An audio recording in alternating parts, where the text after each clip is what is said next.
Good morning, everyone, and welcome to this breakout session on building sustainable civil society organizations. I'm Marissa Khurma, and I'm the director of the Middle East program at the Wilson Center. I have to start by wishing everybody a happy Africa Day. And today is, I guess, a double celebration for me, as I also celebrate my home country's National Day. Today's Jordan's National Day. I'm delighted to be moderating this discussion, but also sharing my own thoughts on this very important topic with a young African leader, alum and social entrepreneur, Mr. Nigel Savelle, who is the founder of the 9 Miles Project in South Africa. You can read more about Nigel and the work that he's doing in the bio that is available online. So a little bit about the session and our goals before we move forward.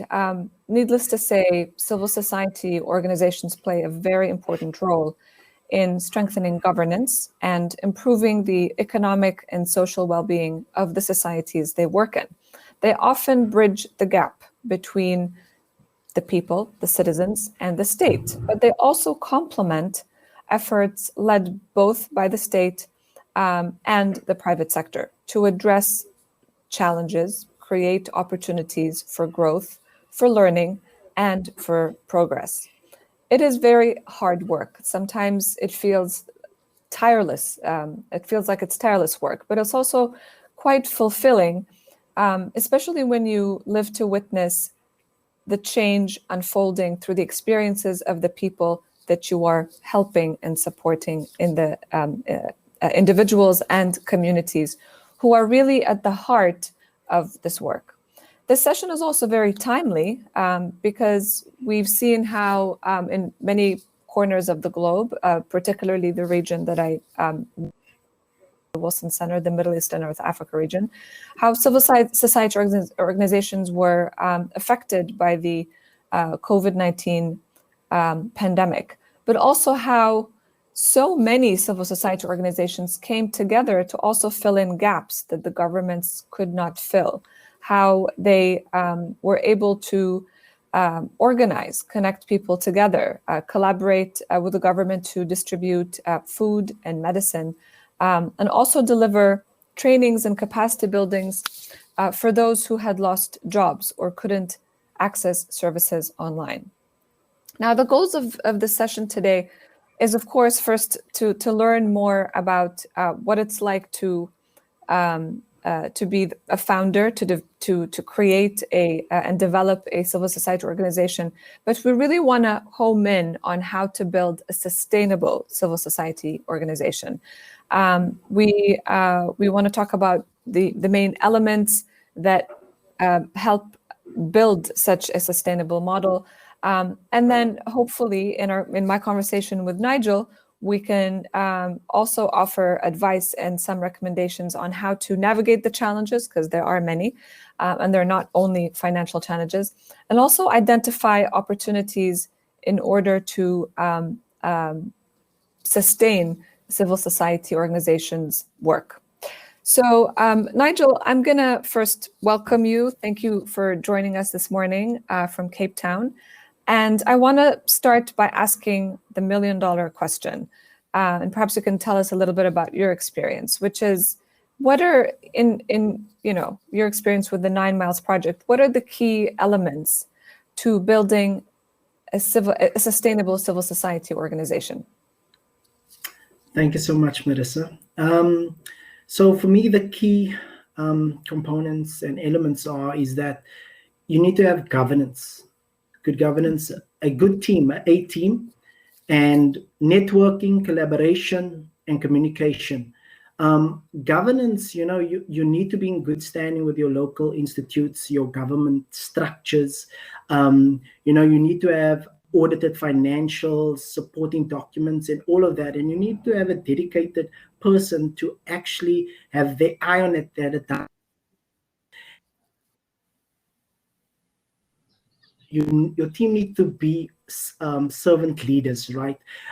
They need to carry the heartbeat and the passion of the founders or the visionaries of the organization, and they must understand that it's not just a job, description. It's not just daily tasks, but there are bigger, there's a bigger purpose to it, right? And for us in the social sector, they must have a love for people and the development of people. It's very key. In our organization, how we handpick them, Marissa, is that they need to at least have 5 core values that we stand for, and that is integrity, that is honesty, that is humility, respect, and honor. Because many of our staff that we've handpicked, they do not have the skill sets, or they do not come from the NGO sector or the social sector. But because of this values, they have the characteristic of willingness and teachability, up a formidable team that you can produce lasting impact. And networking, and very important that everything you do shouldn't just be transactional, right? It shouldn't just be you wanting to do something to get something out of it. You need to practice the law of reciprocity, the mutual giving, right? Because even an organization, how big or small you are, you have resources, you have intellectual property, you can give advice. You need to give time to other organizations because we're in it for the common goal, we're in it to uplift society. And what I found is that sometimes when you merge that, organizations don't want to collaborate, they don't want to work together because they have this mentality. And I think it's very important, that one has a pipeline, and for your pipeline to be endless. And for us, we treat our individuals, our donors, our partners in this pipeline personally. We treat them as family, so we go the distance of them. Because family, we have a regular dialogue, we are vulnerable, and I mean, we celebrate the milestones and we celebrate, the successes. And so too, we do our due diligence to see when it's their birthday or when it's their anniversaries and so forth. We keep the pipeline going because it's very important, to have that sustainable model. And the next one is communication. Communication is key. We live in a digital world that you can access anybody right now, even on this virtual platform. But it's to tell your story, and not for your story to be scripted. It's to tell it unapologetic, because people follow real and authentic projects. And because there's many things out there, people tell these stories, their works on the ground speaks differently. There's no correlation, but because of your collaborators and partners, they voice your success, they voice your impact, they voice your work, and that's how you become credible in your sector and credible in society. And that's the continuity of becoming sustainable.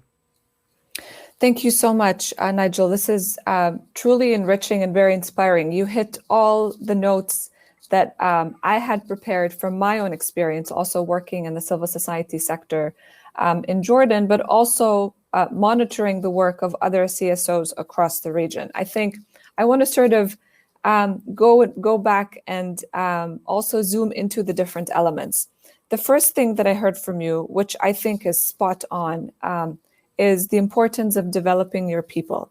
It's increasing their capacity, providing them with the opportunity to innovate, to experiment, to express, and as you said, giving them ownership of the work, but also ensuring that they are, doing the work with purpose. And I think this is so important because without that, we really lose sight of why we're doing this in the first place. Because some of the CSOs I've also had the opportunity to work with in Jordan and in the region, they're just, they start off with a grand purpose and a core team that believes in that. But then that sort of fades over time, because then it becomes mechanical or transactional. They become locked into this cycle where they have this much time during the year to apply for proposals, apply for grants, and seek, funding. And then the latter half of the year is spent basically, again, they're locked into just quarterly reporting, and the work becomes so technical that everybody forgets why we're doing this in the first place. So how do you remind people of the purpose? Because you said, when you recruit, you make sure that your people, that your team basically embrace these key 5 values. But how do you ensure that this sort of attachment to the purpose continues over the course of the work that you're doing? Yes, Marissa, I think the key thing for us was that 90% of our staff was volunteers. And so through the volunteerism, we saw their heart. We saw that they're actually here for the purpose of helping people. Their heart is there, and they're willing to be inconvenienced, because in this sector, it's about inconvenience. You have to go the extra mile to help someone. You cannot be a creature of comfort. Because there's always a need. There's always help needed, and so this is what we do. And like you're saying, if we have that core values, that fundamentals in your team, the rest you can teach. You do your capacity building, all of that. But at the end of the day, they are willing to go above and beyond to help someone, because it's a life at stake.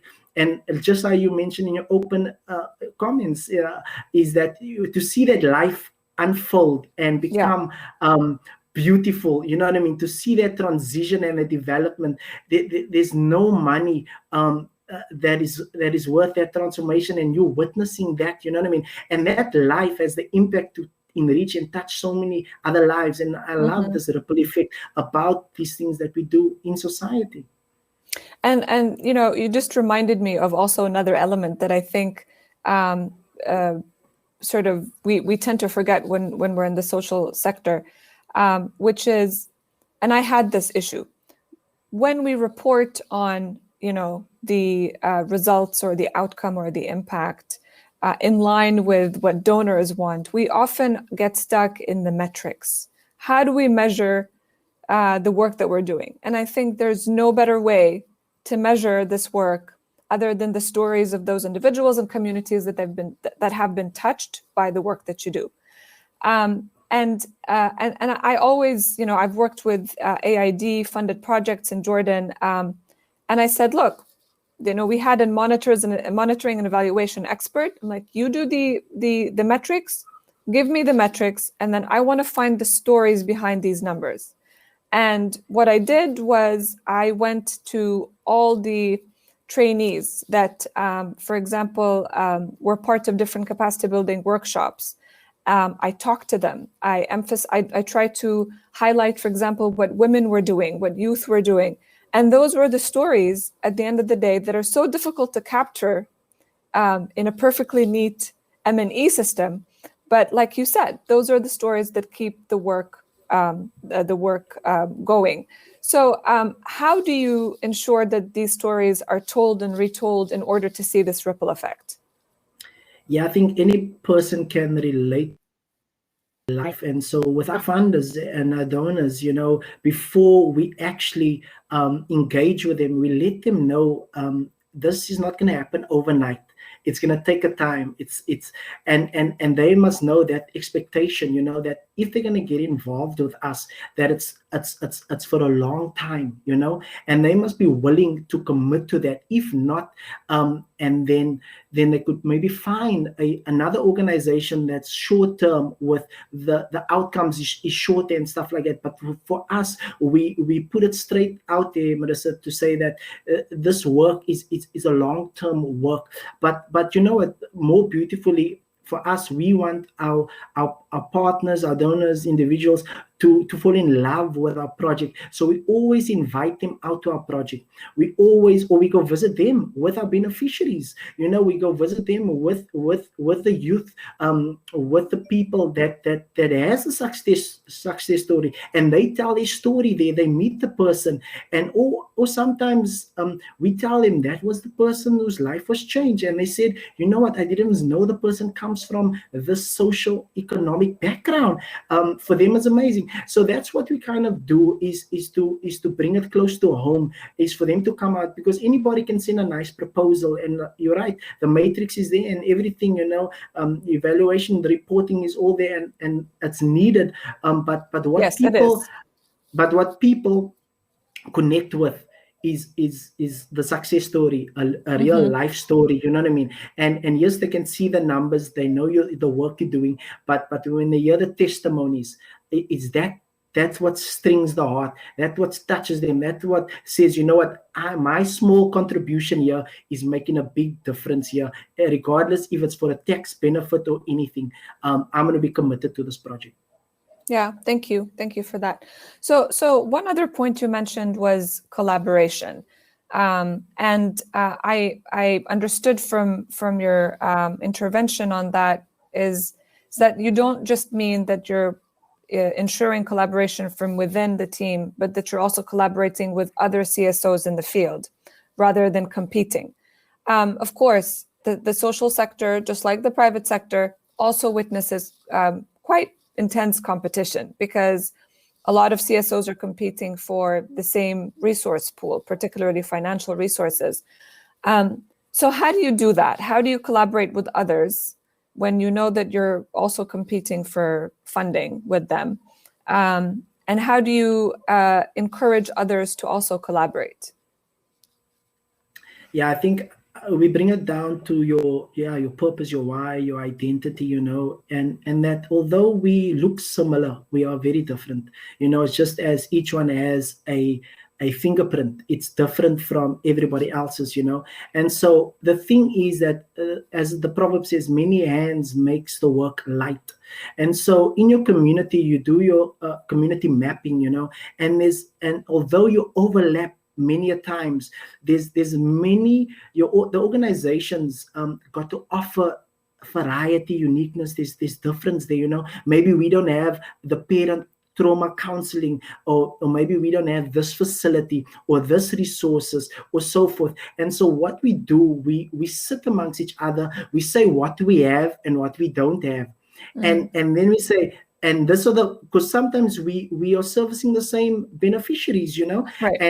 And we are saying, look, over intervention is always best, even if they Monday here by us, they Tuesday here, they Wednesday here, just getting the life transformed faster, because we're all working towards a common goal. And how can we share resources that we have, and we've come to this mutual understanding, that we build these strong networks in our communities, so that if inquiries come and we're able to assist, if we're not able to assist, we can immediately refer that person or take the person there, so that no catch is lost. And so I think community mapping is important, and having a dialogue with these organizations and what they get to offer, and that we also do not duplicate things, because then it's a waste Correct. of resources. Absolutely. And so yes, and sometimes even with intellectual property, we will share our things here, or we got funding here, we'll say, they will come to us to say, we want to apply to this application. We'll say, here's our application, we were successful, so this is the route we went. You can peruse it and everything, because if they thriving, we're all thriving, because we're getting faster to the root causes in society. And I think that's the mindset we need to go into collaboration. Yeah, and like you said, dialogue, in order to ensure that you're not duplicating the work, rather complementing, is key. I often met with NGOs in the field in Jordan that are working with Syrian refugee communities inside refugee camps and outside refugee camps, which actually most Syrian refugees in particular actually live outside of refugee camps. And you find that so many different organizations, and they mean well, they are very passionate about the work that they do, but they often overlap in so many ways, and you end up having the same community receiving the same exact training from multiple organizations. And then that creates fatigue, actually, amongst the communities you are serving or you are supporting. And then you lose the sense of purpose. And then it becomes, once again, it becomes more transactional. So these communities start demanding basically, certain services when the whole point is to try to empower them, so that slowly you're training people from within, so that you're ensuring continuity. So yeah, this is a very, very important point. I want to move us now to the direction of communication, and because you mentioned dialogue with other NGOs to collaborate, but also communication with the communities you are benefiting, with your beneficiaries. How do you approach the community? I know you do your community mapping, but how do you approach your community and ensure that you're not working for them, but working with them for their own benefit?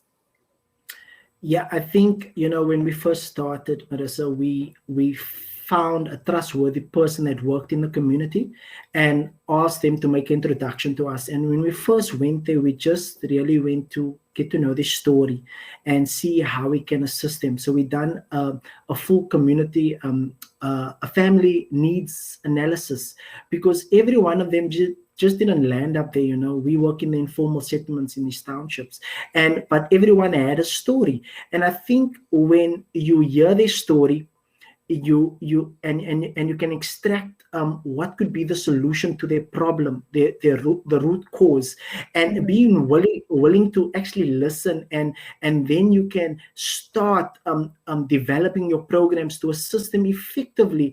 Because I know many times donors would come into the community. I remember this one instance that it was winter, and this person brought blankets because he thought these people needed blankets because they live in these shacks.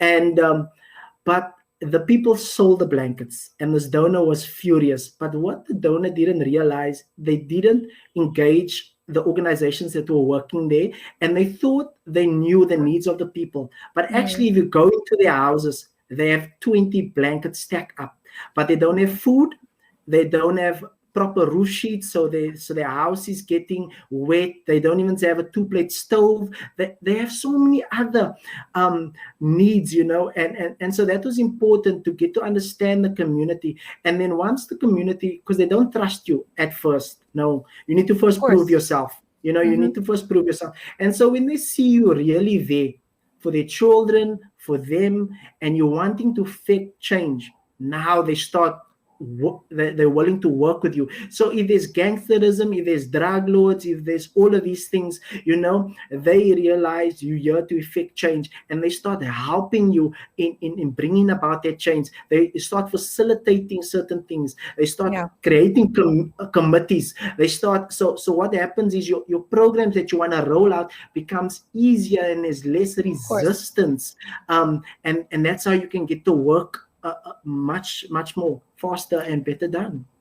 Yeah, and two things that you mentioned here come to mind also from my own experience, and they're very, very important. So building trust, and then there's this sort of expression in one of the leadership frameworks, the adaptive leadership framework, that you give the work back to the people.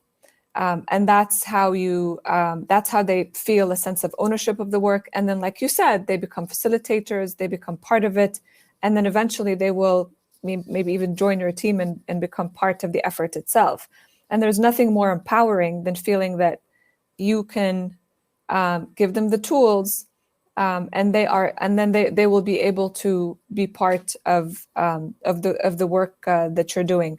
And the second point here that you mentioned is the approach that unfortunately a lot of sort of bigger donors or even umbrella international NGOs have, where they just come in with a list of, well, this is what we have and this is what we're given, this is what we're giving you, without really spending time with the community. And the problem and the challenge with this is that it takes a long time. Like you said, these things don't happen overnight. You cannot build trust over one cup of tea. I learned from my own experiences and some failures, working with some NGOs and civil society organizations in Jordan, that I needed to drink more than one cup of tea. And this drinking more than one cup of tea became then a metaphor for spending more time with the community and understanding how they work, how they communicate, so that you're parachuting in with a list of things and sounding too technical. And that's something that I was, as a consultant, and sometimes even a volunteer consultant, was absolutely guilty of doing. So thank you for reminding us that this is, like you said, this is a long-term effort, long-term work, and it does take time. And you mentioned the issue of resistance. And I think it's important to have a conversation around it, because we often find that the biggest challenge to building a sustainable organization, civil society organization, is basically battling resistance with the community. And sometimes this resistance is their misunderstanding of what you're trying to do, or misreading of the change that they're about to experience. And of course, one way to deal with it is to, as you said, engage with the community, work with the community rather, for the community. And it is, I think, one of the biggest challenges that I have faced. And I want to take us now into challenges. What are the top 2 challenges that you faced? And how did you then address them and turn them into opportunities for innovation? Yeah, the thing about navigating challenges, for me, it becomes simple. You stay mission focused. You stay focusing on the assignment and the task at hand. You in this sector, you're always going to get resistance, and that resistance comes from people, and it's really people with personalities. Just now recently, we became an umbrella. The government made some funds available, a humanitarian relief fund, and they were looking for credible, compliant organizations to be umbrellas for these many kitchens, feeding schemes, and we became compliant. We were one of the organizations. There wasn't many, and so we had to look after about 30 kitchens, feeding 6,000 people a day. Wow. And but this one person was, people see, and he was one kitchen that we were supporting, but he was bad mouthing us everywhere, saying we've taken the money and we've ran away and there's no help and everything. And he was bad mouthing us so much that we had to actually call him. But since we sat down with him and explained, now he has become, an ambassador, so to speak, an advocate for us. You know what I mean? But it's just with resistance, there's always common ground, Marissa, I think, and you need to find that common ground. However, you need to also weigh up your challenges. You need to say, is this worth resisting and overcoming, or should I just let it go? Because people will hamper your progress, and so you must also know to say, am I going to be caught up in this thing? Because it's going to waste your energy, your passion, sometimes your resources and so forth. And you need to know that you just need to cut ties, But what I found is when you're mission focused and focus on the assignment, you're not going to get entangled with all these challenges, all this resistance. You at the end of the day, it's the work at hand that you want to execute. And people eventually they latch on to say, you know what, you're not in it for your name, you're not in it for your organization or anything, you're in it for the benefit of humanity, and slowly they'll come on board. And unfortunately, that's just what it is. Yeah, you're right. And there are some people who may not come on board, and that's okay. That's okay too. I think laying that to rest is also another realization that I have experienced myself with this work. Because you go home and you're frustrated as to why not everyone is on board. But then you look at the bigger picture and you see that you actually have quite a good number of people who are on board. So you just go with the flow, and others may join eventually, like you said, or not. And that's also fine. So other than this sort of resistance from the community, and that's mostly resistance to change, what other challenges do you face in the work that you do? I think, just organizations that just they're scared to share any resource network. They're so scarcity minded, and sometimes they have a voice with where abundance could be for many people, but because they have influence there, they maybe will close the door, those type of things, and so one always has to now, kind of navigate around that, or find some type of thing to say, hey, at the end of the day, we're not here to take your resources, we're not here to take your partners, and but it's just this thing, amongst organizations that says, because I think what it is, they're in survival mode, they're not in a thriving mode. They're not thinking beyond that. They're not thinking abundance. They're not thinking collaboration, but they're thinking we're always coming in there. And sometimes people are so scared. Yes, you need to be mindful, regarding your mission and your vision, who you align yourself with. But I think just sometimes, the challenge can be that, because, say, example, like the government will come, or a private donor, or someone, and they will say, listen, we want to execute this, but we need you. This is the set of organizations, or the service delivery that we need. And just because two don't agree, we might lose that whole opportunity. And that becomes frustrating, at times, just because two don't agree. Now, the other organizations must suffer, but more so, the beneficiaries must suffer. And so sometimes those challenges becomes frustrating, but we have to push forward and move on. Yeah, no, absolutely. I want to take us into, I think, a challenge that a lot of organizations face, which is the financial sustainability piece, because CSOs are often dependent on a number of donors, and they're used to, sort of engaging the same donors over and over again. I found that diversifying sources of funding is always important. It is the $1 million question, though. How do you maintain financial sustainability? It is a lot of work. And it's very easier said than done to say, oh, you can just create a for-profit arm that could support your nonprofit arm. But that's also very capital heavy, right? So how do you do it? What is the model that you follow, and what advice can you give on this piece? Yeah, so we have a mixed model, but I think back to one of the key components is your governance. A lot of people think it's not important, but if your governance is important, somebody calls you today and say they want to give you 50,000 US, you know what I mean? But you need to have your governance in order to be a recipient of that. But we have a mixed model. So number one, you get your CSI, your corporate social investment, right? And then you have your government grants. Then you have your individual donors, and then you get companies that just come on a monthly basis. And then you have your fundraising. And then for us, what we're building on is our social enterprises.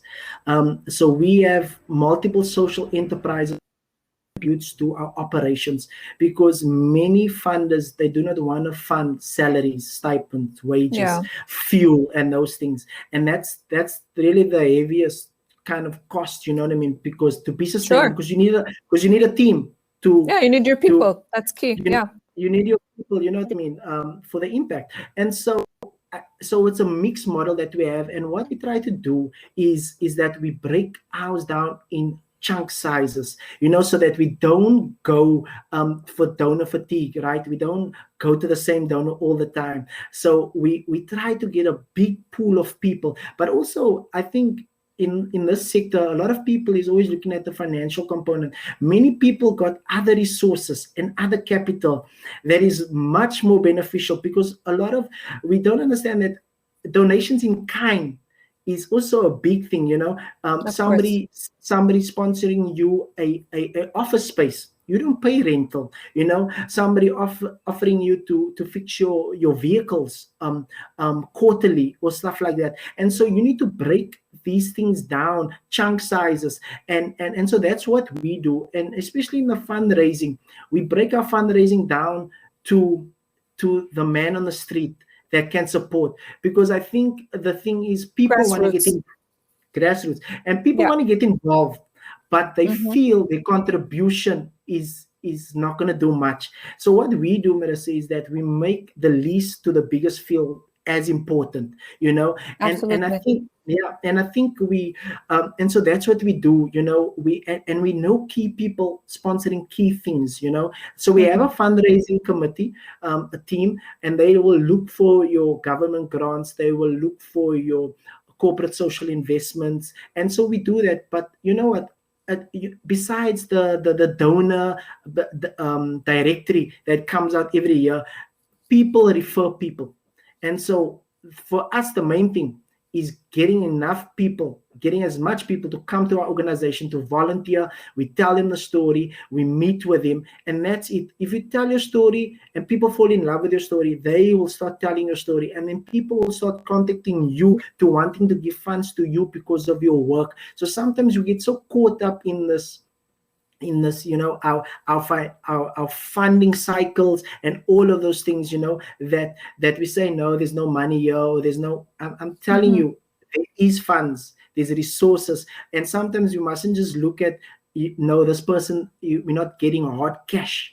The person can give much more value than hard cash. And I think once we have that in mind, you become so adaptable, so flexible, that that you can call on people and they don't feel the fatigue of it. Some donors that we only call on twice a year, once a year, maybe once every 2 years, and when they come on full-hearted, and then they ask us to say, can I not bring more friends on to help support? And that's how it should be. People should be a part of a bigger purpose, a bigger thing. Like, it mustn't be transactional at the end of the day. Yeah, no, you're absolutely right. It's really very much a relational exercise. And I think you hit a very important point here, which I have unfortunately seen in the refugee donor community, and that's donor fatigue. Because we keep going back, and we keep seeking support for obviously legitimate reasons, but there's no improvement on the ground, and it's focused on goods rather than services, and there's no developmental element to it. So understanding how to navigate that whole donor world and how to actually nurture these relationships over time is very important, because then you risk donor fatigue. And there's nothing worse than that, because that also has its own ripple effects, right? If a few donors have fatigue, others will also experience the same. So I'm going to go to a few questions that we have here. So we have a question from Amor Ombi. Is the desire to compete for organization pursuing the same goal a break on their collaboration, or is it an element that can push them to the best? It's a fine line, and there's a risk factor there, because from the onset, you like-mindedness has to come in there. You like I said before, the organizations you are working with, they really, the founders or the people you're communicating with, it shouldn't be an exercise, it shouldn't be a job. There is a greater purpose at stake, so you always, unfortunately, with collaboration, you always have to monitor it as it goes on. Yes, you, like you're saying, have many cups of teas, but you have to monitor constantly. Don't think it started off well and everything, because in hindsight, something has happened in the organization, they felt some pressure or something like that, and there's a temptation now, to compete to snatch, to take a resource, and at the end of the day, the people suffer. So one has to be mindful and monitor relationships and collaborations, especially moving forward. Yeah. Thank you. Another question, and I apologize if I mispronounce your name, Chanilo Onwonzu. How were you able to work with team members that were scared in respect to change in location? Also, have you ever run out of financial sustainability when carrying out your duties? How were you able to handle it? Yeah. So asking this question about okay, you run out of funds. That is a reality, but it's in the early stages, when one is immature, one doesn't understand. Because in the beginning, Marissa, I took the leap. I left my job to do this, to run the organization full time. But my wife said she will continue to work. And so we survived on kind of one salary and things like that. And so for many times, a salary and a fund supported our programs because we were building up. So there's an aspect to investment, risk, all of those things, because at the end of the day, it's our heart was in it, and I think there was many a times that the funds was not there, but we somehow substituted with donations in kind. Because if you have the mindset to say, regardless if the funding is there or not, the program or the service delivery must be executed. Once you have that heart, that posture of your heart, and that vision, and that mindset, the work will continue. And somehow, and this is how it is, the law of reciprocity, is that resources gets attracted to you. I don't know, it's just miraculous in the sector, but the resources get attracted to you. A way is being made, but yes, there is sometimes that you have to say no, unfortunately, because you cannot, or you just have to do it on a smaller scale, but you're still executing the program and things like that. But yeah, of course, when you have funding for your programs, you don't have to worry about financial aspects. That's why you need to grow, to get yourself a dedicated team. We have a team, I think just about 4 years ago, that just focus on the fundraising component, and I'm so glad I'm away from that, because I did have some sleepless nights. But and then just going back, sorry, can you rephrase the question regarding the team? Regarding the team, it's how were you able to work with team members that were scared in respect of change in location? Okay, so I think, yeah, because we in different branches, we have 3 branches in South Africa, and I think the main thing for us was developing the people that is from the community, then relocating people. We have relocated someone from our Cape Town branch to the West Coast branch, just because it needed, they knew the essence and the heartbeat of it, and we didn't have somebody at that time on the ground. But our goal was never to leave them there. Our goal was always to raise up someone. And I think the onboarding is important, and that takes time. You have to give people have to see the culture of your organization. It's very important, and they have to be exposed to the challenges you face, to the success, to all of that. They have to see how you respond, and yes. and that gives them courage, that gives them boldness to say, you know what, if I stand by myself, I can too navigate these challenges, and I can too overcome. Because why? They will be in a year training program of onboarding with us that were frontline workers at that time.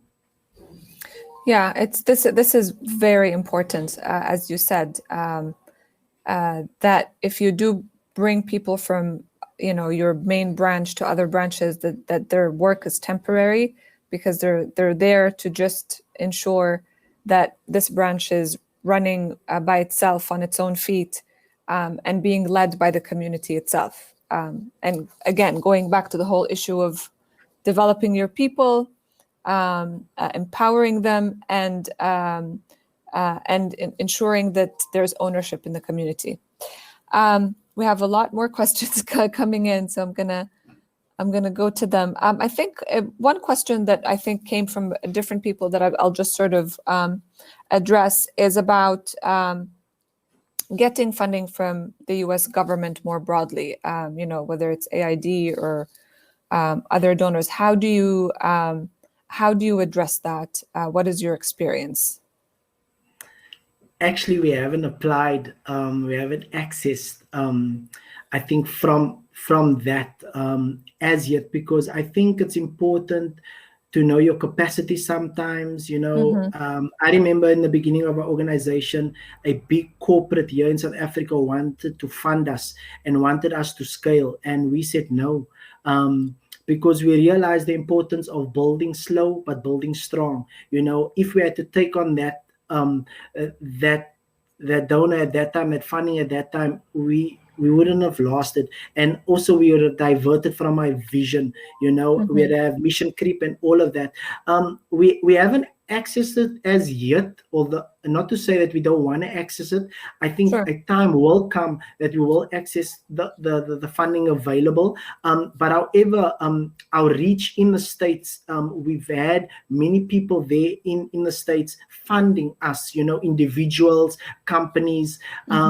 So I mean, the government grants is there, but like I said, we have a mixed pool of our funding model is mixed, but it is something that we want to tap in eventually, because of course the exchange rate makes a vast difference. But you need to know that you have the capacity, Marissa, because with these government grants or international grants, the monitoring and evaluation and the reporting on it, it's crazy. Like just now with our local grant here, our fundraising person had to sit on it. We had no access to her because 2 months she's been sitting on it. She couldn't build a pipeline even more, and now we need to reevaluate for this next one to say that we need to actually hire someone to actually sit on that, because it takes a lot away from you. Yeah, it does take a lot of time, and like you said, human resources. I mean, I can see how the process is a taxing one, but it is also what the U.S. government has to do to ensure its governance, right? To strengthen its own governance, right?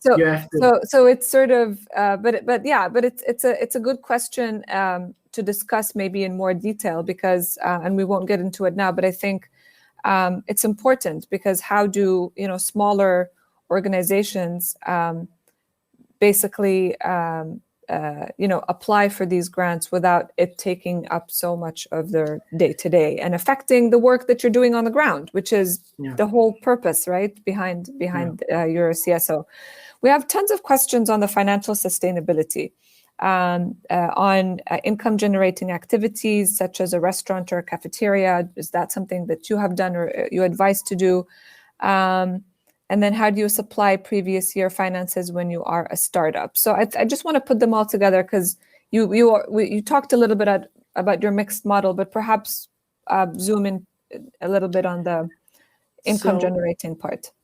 Yeah, so we were fortunate in the beginning that a company wanted to sponsor us, but we needed audited financial statements, right? And I mean, we didn't have the funds to get somebody to do it for us, but there was people that was willing, and somebody came, an accountant came to us to say, you know what, I will do your books for you. And so we just had to get a bookkeeper. We had to keep our books in order, but then they done our financials for us for free. So that's what I'm saying. Sometimes we're looking at the monetary aspect, but there is actually people with the skill sets that are willing to assist you, even as small as you are. And then regarding the social enterprises, now we have a few. We have a cafe, because we're based at the beach, and so we run during season, and I mean food, big profits on food, and we generate quite a lot of income from that. When we have a surf shop, a surf repair shop, and we do corporate team building. But the corporate team building that we do is also tied into getting people to our organization. And just now we started a surf club where we offer surf lessons. And so right now, where we stand, we contribute 18% towards our annual budget from our social enterprises, but our goal is to get that to 40%. So there is some work with these social enterprises that needs to be done there, but social enterprises is key. I think for any organization, you have to at least have one component. If it is just you're selling food every Friday, every Saturday, it does help. It does take the pressure off, and that grows. But you have to kind of have that mindset, because funders like to see how self-funded you are. Funders really invest to see that you are sustainable, and how you are carried over, and how you funding certain programs. They like to see that, because they are business minded. They like to see, if we give you money today, is your door still going to be open after? So it's very important, and I will encourage any civil organization there to have a social enterprise. No matter how small it is at the beginning, it will grow over time. Yeah, and this is one thing that you said that I think we need to highlight here, or two things actually, going back again to the people as the main resource. And so people at the heart of the work that you do, even when you're talking about the financial sustainability formula. And then the the financial independence as actually a hook to get donors to believe in you, to get investors. And I think this is so important. And it's obviously, like, sometimes it may sound a bit counterintuitive, but it makes a lot of sense. They see you taking the risk, and so they're willing to take the risk too, right? They're willing to invest, and I think that is very important. Just looking at another question here from Simbarasha Marumisa. What's your advice on formation of consortiums and maintaining your focus? Yeah, so I think, you have your vision, you have your mission, and you stay in that perimeters there, you stay in that borders there. There's a prescription, to your why, to your purpose, and you do not want to divert from that. And you have to build culture. Culture is so important in your organization, because if somebody gets interviewed, of any of my staff members, it's like one voice. If they're on the radio, if they're in the newspaper, it's just one voice that needs to come across. There needs to be no two voices, no counter voices, and everything like that. And I think when people see that this organization is of one voice, they are confident, and they have intel, right? Because sometimes, or even us, we tend not to share things, even to the lowest, or people are doing different tasks in our organization, but we make sure to be transparent, and even vulnerable, and let them know, yeah, this is what we're going through, or this, and so they understand, and once they understand, you just have this buy-in, and when you sit and when you say, we are doing this thing, people have faith, they have focus, and they're willing to go the distance. It's amazing how that you can have a team that you can rally for a cause and a purpose. You can literally achieve anything. That's the importance of it. Thank you for that. And I already sort of picked up, a few key words that describe your culture, right? I like the vulnerability factor, because we always think of vulnerability in negative terms, particularly as individuals, but you're also describing it in an organizational setting, which I think is very interesting, and it reflects your comfort level with change and challenge, and I think that's important for donors to see as well, because it's not a walk in the park, right? Doing the work that you're doing. And then the second one is the transparency aspect, which is so important as a major pillar of governance, of good governance. This is so important. So we have about 5 minutes left, and we will have sort of like a closing thought. And I thought that I would invite you to just share a story from the community that sort of reflects the work that you do. The one story that has moved you, that has that really embodies the work that you're doing. Okay, I'll try to do one story. So yeah, one of the young people that started with us in 2013 in our organization, he was actually one of the first to be in the project, and he had a learning disability, but yet he was committed, and he left school, because school dropouts here by us is a big thing. Illiteracy is a big component, in South Africa, I think. And but one thing about our organization is that for us to see the potential in every child, and then create or find the opportunities and marry the two for their success. But this boy, regardless of his learning disability, he was good with the hands. He was good at solving problems, and this is what we identified. And so we saw that he has the potential to become someone great, And so what we started to do, we created a skills development program for him, and at the same time giving him the literacy support that he needed, right? The functionality that he needed, financial literacy and so forth. And so we started to send him on surfboard repair courses, and our goal for him was to become the first surfboard shaper in his community. And so we sent him, and that became a reality. He went on a surfboard shaping course, and then he done another one.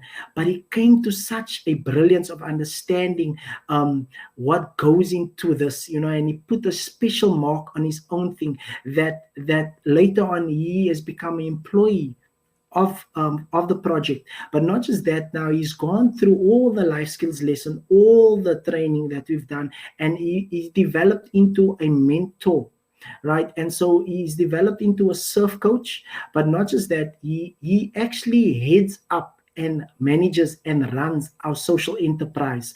Wow. And so he still doesn't know his ABC, but the confidence that he walks in, the brilliance that he walks in, is to know that he's good with the hands, he's good at solving problems. And so in many aspects I will call him in, because if I hit a bind, if I hit a tangle, if I hit something that I call him in, and I say, Faik, you can resolve this problem, you can. And he says, I can't do it. And I said, you can. And I'll leave him alone for an hour, and he's managed to resolve the solution, come out with a solution for us. Yeah. That we even bring him into our board meetings, to say, what is your thoughts? What is your thinking on this, And he contributes to that.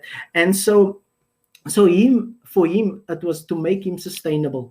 Is for him to because before, he's been downtrodden because people say you can't read, you can't write, you this and you that, But we found a lane, we found a purpose for him, and now he's living out that purpose, and he's happy, he's joyful, he's confident. He's in a community that loves him and believes in him. And so, that's just a small highlight of one of our people that started with us at the age of 13, and now is this person. Yeah, fantastic. Thank you for sharing this story. Very inspiring, and it does embody the work that you do. I'm going to sum up very quickly, I think, what I've learned from this exchange with you, Nigel. Thank you for sharing your thoughts so candidly. But I think the one thing that I would take away from this is that the people are at the heart of sustainability, of building a sustainable model. That's where the power is, and that's how you make the change that you want to make. It's all about the people at the heart of it, at the center. And the financial bit is important, but you need the people on board at the core of what you do. So thank you once again for your time. I learned a lot. I hope we get to meet you in person when you visit Washington. And Thank you for all your questions. Thanks for tuning in and listening today. There are 3 more sessions that will take place, breakout sessions that will take place at 10:40. So I hope you get to choose the ones that you like. And thank you very much for this opportunity.